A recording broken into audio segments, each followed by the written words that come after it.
los Presbiteros, Don Mariano Gómez, Don José Burgos y Don Jacinto Zamora, ejecutados en el Pasíbulo de Bagumbayan el 28 de febrero de 1872. Tengo derecho a dedicaras mi trabajo como a víctimas del mal que trato de combatir. Sirvan estas páginas como tardía corona de hojas, secas sobre vuestras ignoradas tumbas, y lodo aquel que sin pruebas evidentes ataque vuestra memoria, que en vuestra sangre se manche los manos.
Buenos dias, Sato Oste. Kalahati lamang ang takbo ng makina. Kapitan, bakit hindi natin bilisan? Kapag bumilis pa ay malalagos na tayo sa palayang yun, Ginang. Mangyari man ay wala pa rin maayos na lawas sa lupaing ito. Ang lunas ay napakadali. Iwan ko ba kung bakit ni isa ay walang sino mang nakaisip nito. Magbukas tayo ng bagong ilog na gawa sa kanal at sarahan natin ang dating ilog Pasig. Ngunit Ginoong Simon, saan ka kukuha sa patapundo para ibayad sa mga manggagawa? Hindi na kailangan ng kustodyo, pagkat ang mga bilanggo ang gagawa nito. Walang sapat na bilanggo. Kung gano'n, hayaan natin ang mga mamayan na gumawa nito, bata man o matanda. Paguluhan lamang dudulot niyan. Mga kaguluhan? O Basilio, O Kapitan, kamusta nga pala ang itinatag yung Akademya ng Wikang Kastila? mabuti naman. Nakahanda na po ang mga guro at ang paaralang gagamitin. Pero sa palagay ko hindi matutuloy yun, sapagkat tutuloy si Padre Silvio. Ngunit naragaluhan namin ng 2 kabayong kastanyo, ang Kapitan General, at nangakong tutulungan niya kami. Saan naman kayo kukuha ng pera? Ambag ang bawat isa sa amin, at ang kagamitan naman ay hahandog ng mayamang si Makaray. Mabuti kung ganon, sana'y magtagumpay kayo sa inyong plano. O paano, mauna na ako sa inyo. Kailangan ko na pumunta sa ibaba. Sige, Kapitan.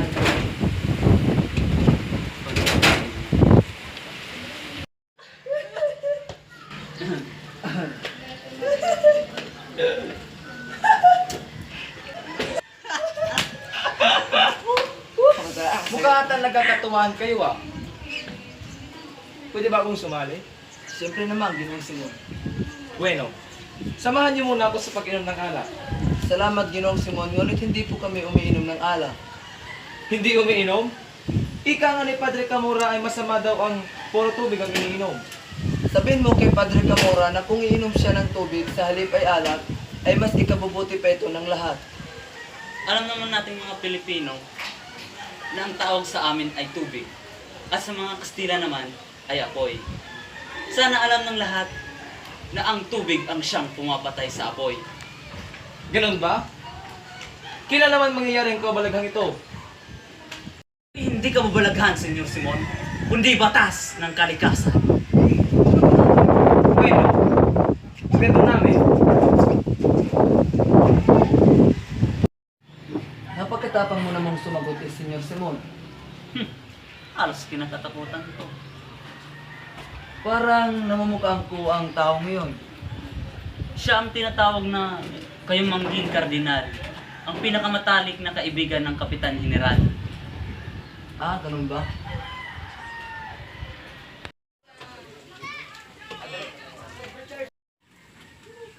Tilisporo, mabuti at nandito ka. Magandang hapon, Padre. Ang ipaglilingkod ko. Magbayad ng buwis, 200 piso. Sinasabi niyo bang ako'y magbabayad ng renta sa sarili kong lupa? Kamali kayong magbayad ng buwis sa nakaraang 13 taon. Ngunit nililimusan ko ang mga pulubi upang maiwasan ang kanilang pamimerwisyo. At ngayon, ayoko na magbayad. Mapipilit ba nila ako? Ito ay naiba dahil sa iyong ginawa, pinatunayan mong wala kang karapatan sa lupang ito. Dati, maliit na halaga lamang. Ngayon, 200 piso. Napakalaki naman. Akin ang lupang ito! Hindi sa korporasyon! Anak ko! Ibarbarida ko ni mga anak na lalaki! Taon mo ko. Bitawan niyo siya! Ama! Babawi tayo, anak. 500 piso ang hiningi ng aking pinuno. At kung hindi, mamatay yung kapatid.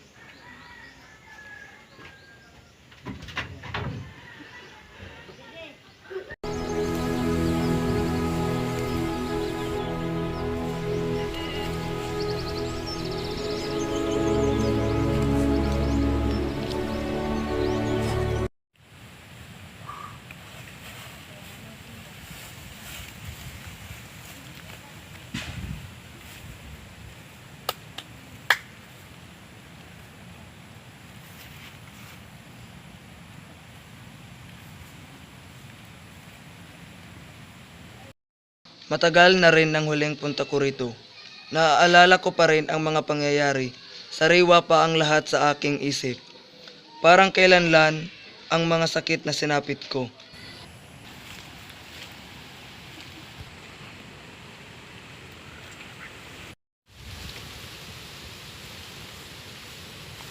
Maaari ko po ba kayong tulungan, Ginoo? Anong ginagawa mo sa gubat na to? Magugunita, may 13 taon na ang nakakaraan. Sa mismong pook din ito tayo unang nagkita. Kung hindi ako nagkakamali, kayo ang taong nag-alay sa akin ng pakikiramay. At sino ako sa tingin mo? Isang taong pinapalagay kong dakila, isang taong inaakala ng lahat maliban sa akin na patay na. Ang kasawian ay labis kong dinaramdam. Isang napakalaking lihim ang iyong nalaman. Isang lihim na pwede mong ikapahamak. Hindi mo ba naisip na dahil sa iyong nalaman ay pwede kang masawi sa aking mga kamay? Totoong naparito ako 13 taon nang nakaraan upang dakilain ang isang kaibigan na inilaan ang kanyang buhay upang ipaglaban ang karapatan ng mga Pilipino. At ngayon nagbalik ako upang ipagpatuloy ang kanyang nasimulan. Hindi ko lubusang maisip na ang lasong naiwan ay tuluyan ng kumalat dito sa lipunan. At ang kabataan, wala nang ginawa kundi ang sumunod, magpaalipin, hindi na pinakinggan. Hindi, Ginoong Simon. Kung hindi dahil sa pag-aaral ng mga kabataan ng wikang Kastila ay hindi tayo pakikinggan ng pamahalaan. Ang wikang ito ay tuluyang magbubuklod sa mga Pilipino. Isang pagkakamali, kailanman hindi ito magiging isang wikang pambansa. Aanin mo ang wikang ito. Itatago lamang ng huwad na wikang ito ang ating pagkatao at ang ating karapatan. Mali ang iyong iniisip, Ginoong Simon. At ano? Anong mapapala mo kung ikaw ay makakapagtapos? Makikita mo bang malaya ang iyong bayan? Makikita mo bang masaya ang mga tao? Hahayaan mo na lang bang mabulok ang iyong ina at iyong kapatid sa ilalim ng lupa? Ano ang nais mong gawin ko, Ginoong Simon? Kaya ko ba silang ipaglaban kahit ako mismo ay wala? Isa lamang akong hamak na estudyante wala sa buhay. Hindi maaring hukayin ng aking ina at iharap sa hukuman at magbintang na kung sino-sinong Kastila. At ngayon nalaman mo ang isang lihim na kung mabubunyag ay maaari kong ikasawi. Ngayon, buong buhay ko ay nasa kamay mo, Basilio. Tayo ay nabibilang sa mga taong uhaw sa katwiran. Tulungan mo kong pabagsakin ng pamahalaan. Pag-iisipan ko muna, Ginoong Simon. Mamamatay ang mahihina at matitira ang malalakas. Kaunting tiis na lang. Malapit na akong magtagumpay. Kaunting tiis na lang.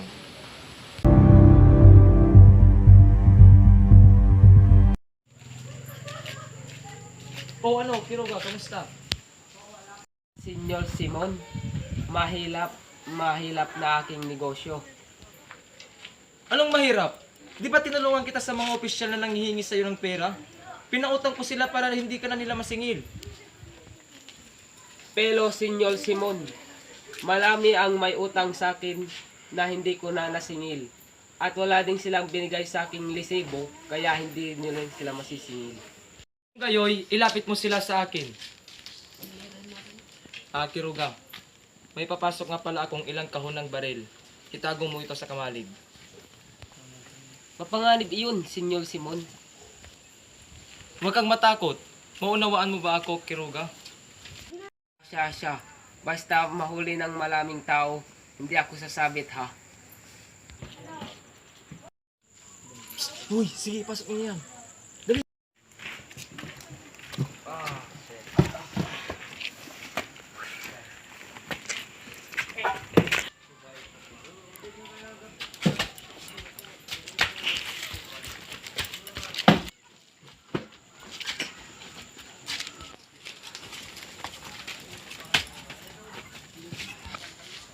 Kapagkakatiwalaan ka talaga, Quiroga.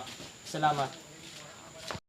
Organización de Estudiantes que están en petición sobre abreviamente un académico del castellano. No bien imprimir isang gobernador general. Comidar un miembro de los cambistas, estudiantes Padre Fernández. El Checo Isagani, sa bien estudyante. Beko study meter, todo los estudiantes.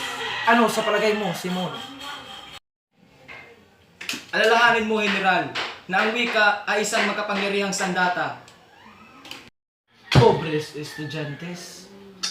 Pobres estudiantes. Sadyang wala na talagang modo ang mga kabataan ngayon. Ikaw ang dahilan kung bakit nabigo ang balak naming magtatag ng wikang Kastila. Ako nga, kaya dapat niyo akong pasalamatan. Pasalamatan? Balak niyo bang dagdagan ng 40 wika dito sa ating bansa? Lalong hindi tayo magkakaintindihan yan. Wala sa ayos yan. Sa pagpapalaganap ng wikang Kastila, ay lalo tayong mapapalapit sa pamahalaan at lalong magkakaintindihan. Dahil sa inyong ginawa, para nyo na rin hinarangan ang pag-unlad ng ating bansa sa susunod pang 100 taon. Isang malaking kamalian. Ano ang balak niyong gawin? Patayin ang inyong katauhan? Ipaubaya ang inyong utak sa ibang pag-iisip? Lalo lang kayong magiging bulag at pipi. Ano ang inyong ibig sabihin? Ang wika ay salam ng kaluluwa. Kapag naalis yan, ay wala ng karangalan. At ang bansa ay maaring mamatay. Kayo, Ginoong Simon, ngunit hindi natin maaring talikuran ang buong daigdig. Kailangan natin matutunan ang wikang Kastila upang tayo'y magkaunawaan. Kapag ganyan ang inyong mga pag-iisip, ay habang buhay kayong nakagapos sa kapangyarihan ng Espanya na walang kalayaan.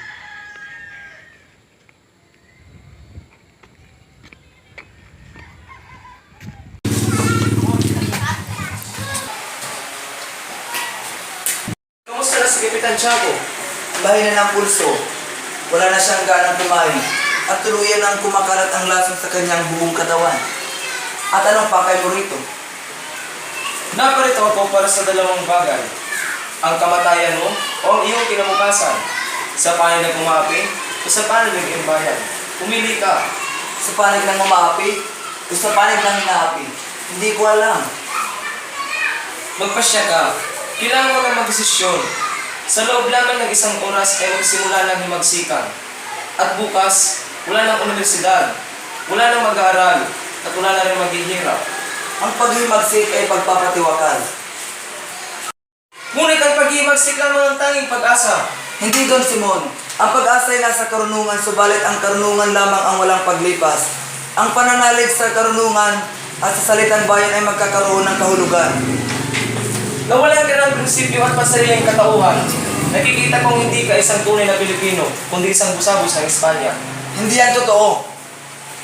Sige, alang-alang sa alaala ni Elias, ay maaari mong pamunuan ng isang hukbo. Lusubin ang Santa Clara at hanapin ng isang babae na tanging ikaw lamang ang nakakaalam maliban kay Kapitan Tiago. Ito ay si Maria Clara. Huli na kayo. Anong ibig mong sabihin? Ngunit patay na si Maria Clara. Patay? Paano nangyari ito? Ika-6 ng hapon nang siya ay mamatay. Nasa kumbento ako upang makibalita nang sabihin nila ang lahat sa akin. Pagbalik ko, isang liha mula kay Padre Salvi ang pinabot niya kay Kapitan Tiago. Nadala ni Padre Irene at ito rin ang dahilan kung bakit nagwala ang kapitan. Hindi mapatay si Maria Clara.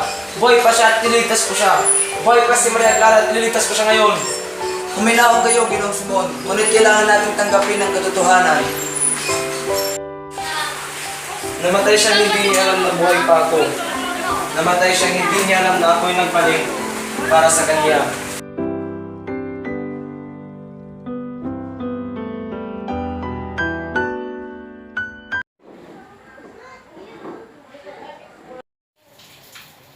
Jesus na may iba.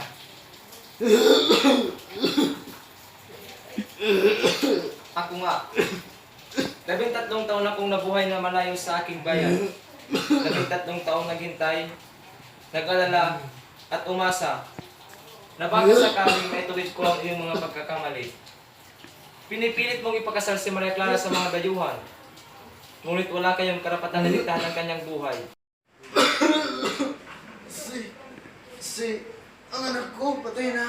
Hindi mo anak si Maria Clara. Ano ang ibig mong sabihin? Hindi mo siya anak.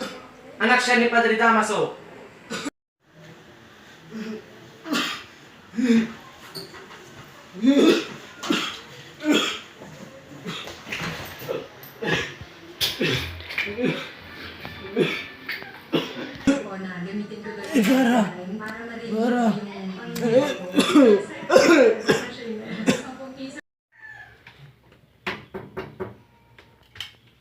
Ginoong Simon. Isa akong masamang anak at kapatid, Ginoong Simon. Nakalimutan kong pinatay ang aking kapatid at pinahirapan ang aking ina. Noong mahimagsikan, ay hindi ako nakialam at sila'y nabigo. Ngayon pinarusahan ako ng Diyos, wala akong nararamdaman kundi galit at paghihiganti. Ngayon handa na ako. Handa na akong ipaglaban ang aking bayan. Bakit naparito ka? Naparito po ako upang humingi ng kapatawaran at iabot ang aking pagkikiramay. Hindi ko po alam sa gabing iyon na... Sa gabing iyon ay namatay ang aking pinakamamahal at nabigo na rin ang kilusan dahil sa akin. Urong-sulong ang aking pagdedesisyon dahil umiibig pa ako noon.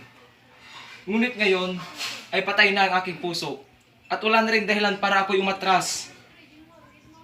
Narito rin ako upang tumulong at sasabihan kong aking sandatahang kamalig. Kung gayon, ay samahan niyo ako.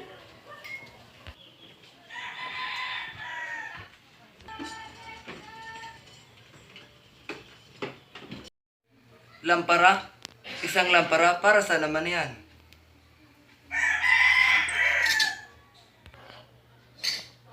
Dinamita! Oo, pero hindi ito basta-basta ang dinamita. Ito ang mga kasawing na imbak at mga kagagawang walang katwiran at mapang-api. Anong ibig mong sabihin? Sa makalawa ay kakasal ng anak ng Pilais. Magkakaroon ng piyesta sa kinagabihan. Ang lamparang iyan ay ang magsisilbing liwanag, ngunit pansamantala lamang. Sa oras na ayusin nila ang mitsa ng lampara, ay sasabog ang bombang iyan. Makakarinig ng pagsabog ang buong Pilipinas. Rinig ng putok ang mga inalipin ng pamahalaan, sila ay lalabas at may dalang sandata at makikisama sa atin.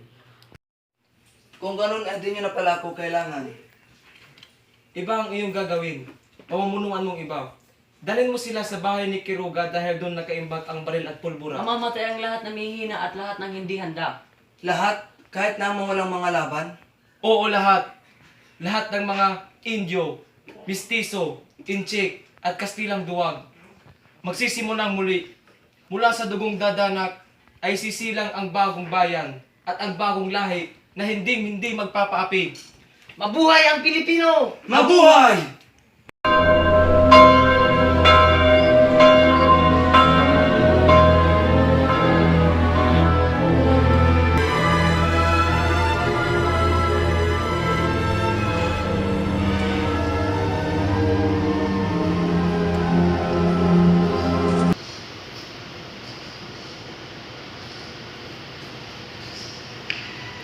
Mi nombre del Padre, Hijo y Dios, Espíritu Santo. Amén.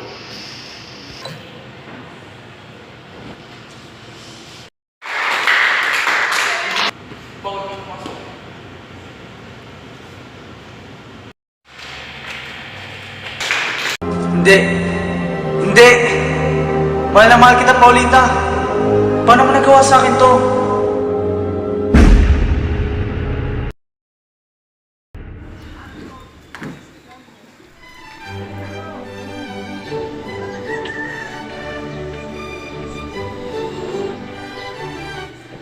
Naku, si Don Simon.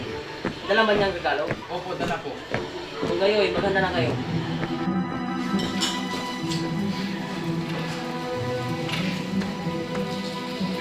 Senior Simon, kala ko hindi ka na makakarating. Ito ang handog ko sa bagong kasal.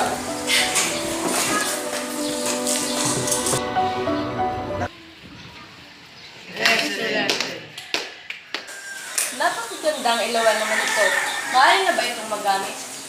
Oo naman, bakit hindi? Naway magsilbi itong tanglaw sa inyong pagdidiriwang ng inyong pag-isang hindi. Maraming salamat, Don Simon. Hindi ka pwede pumasok dito. Papasokin niyo po ako. Kailangan ko silang iligtas. Malis ka dito.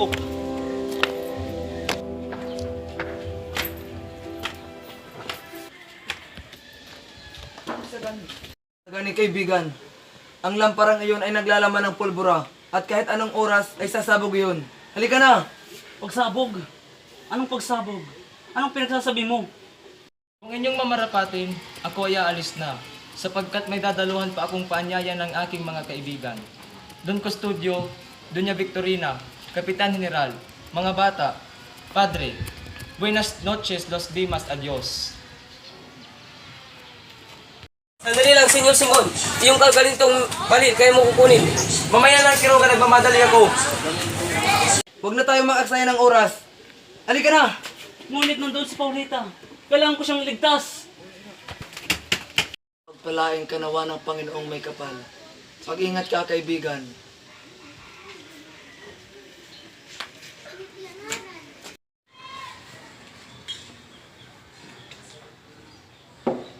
Nakasulat dito, Manny Rizal Paris, Crisostomo Ibarra.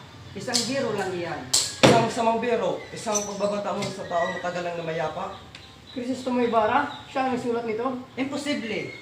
Ito ang tunay na ragda ni Crisostomo Ibarra. Patay tayong lahat. Walang kwintang biro, walang dapat ipangamba. Ituloy ang kasiyahan. Hindi kaya gusto niya tayong patayin lahat.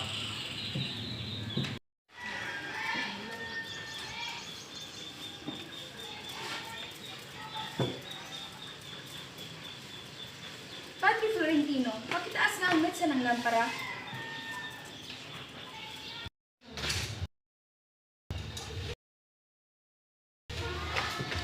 Magnanakaw! Hulihin ang magnanakaw!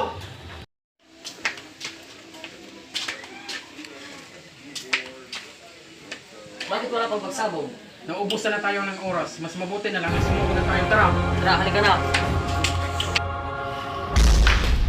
Ano yun? Ang lamparang iyon ay isang dinamita. Buhay si Crisostomo Ibarra. Marahil ay pinagmamasdan niya ang mga kilos natin. Marahil ay ganun na nga. Ngunit paano siya nabuhay? At ano ang plano nila ni Simon na nagbigay ng parang iyon? Si Simon, Alam ko na, si Simon at si Kristo mo ibara ay isa. isang taksil. Hanapin ang Simon na yan at hulihin. Senyor Simon, hindi natuloy ang pagsabog. Ngunit bakit? Si Sagani, itinapon niyang lampara sa may ilog. Iligtas mo lang sarili mo. Tuwakbo ka. Pero, Wala nang pero sige na, bilis na! Ating bayan! Ipaglaban! Mabuhay ang Pilipino! Mabuhay! Sulong!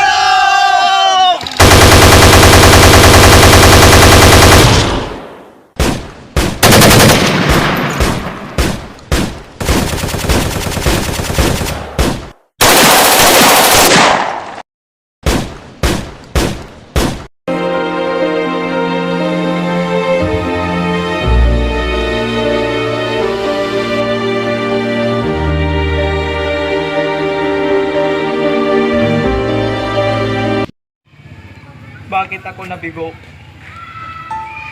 Bakit mo kaya pinabayaan? Wala na si Maria Clara. Wala na rin dahilan para ako'y mabuhay pa.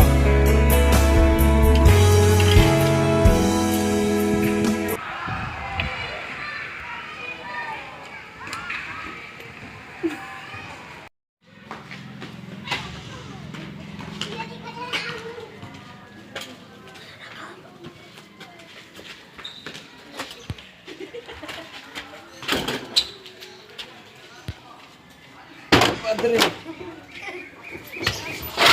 Oh, Simon, anong nangyari sa'yo? Ayos ka lang ba?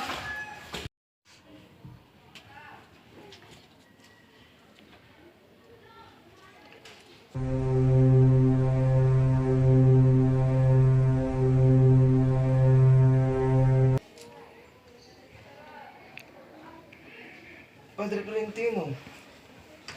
Buti na matgising ka na, Ginoong Simon. Ayos lang bang yung pakiramdam? Wala ito, Padre. Sa anumang oras ay tatalagad na ang lasong ininom ko. Diyos ko, Huwag kayong matakot, Padre. Nais ko pong sabihin sa inyo aking mga kasalanan. Ang aking mga lihim. Nais ko pong mangumpisal sa inyo. Sabihin niyo po muna sa akin kung totoo pong may Diyos. meron anak. Kahit saan tayo magtungo, nariyan ang Diyos. Ayoko pong mamatay ng may kasamaan. Ako po si Crisostomo Ibarra, na inakala nilang patay. Nag-aral ako sa Europa at ngayon nagbalik para magiganti sa mga taong mapang-api, ngunit ako ay nabigo. Patawarin ka ng Diyos, anak. Siya ang sumira sa inyong mga balak. Sundin natin ang kanyang kagustuhan. Palagay niyo po ba Diyos ang nagkaloob ng lahat ng ito? Walang sino mang makakasagot sa kanyang kagustuhan. Ngunit dapat ninyong malaman na ang Diyos ang katwiran. Katwiran? Ba't di niya kami tinulungan? Marahil ay pinili niyo ang paraang hindi niya gusto. Anong ibig mong sabihin? Ang karangalang pagligtas sa bayan ay hindi kakampi ng isang katulong sa pagpapahirap sa kanya. Kung balang araw ay magiging malaya ang ating bayan at hindi dahil sa mga masasamang hilig at pagkakasala. Ang kaligtasan ay may kahulugang kabanalan at ang kabanalan ay ang pagtitiis at paghinagpis. Iniisip mo ng Diyos ang kalayaan ng ating bayan. Bago natin hangaring makamit ang kalayaan, ay kailangan muna nating patunayan sa ating mga puso na tayo handa na sa pagsasarili. Ngunit sa kalayaan ay kailangan natin makipaglaban. Dakilang adhikain ang isang revolusyon, magtagumpay man ay isa pa rin itong kabiguan, sapagkat ano ang halaga ng kalayaan kung ang mga alipin sa ngayon ay siya rin na maghahari-harian kinabukasan. Salamat, Padre. Ngayon ay payapa ng aking kalooban. Gusto mo?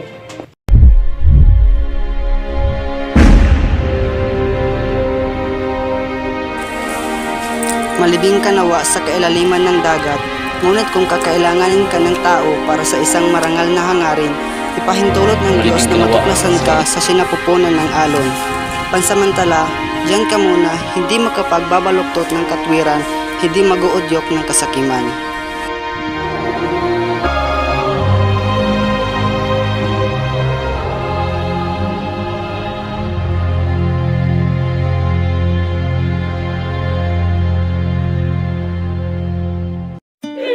Wala na si Maria Clara! Wala na si Maria Clara! Bakit ako nabili? Bakit ako nabili?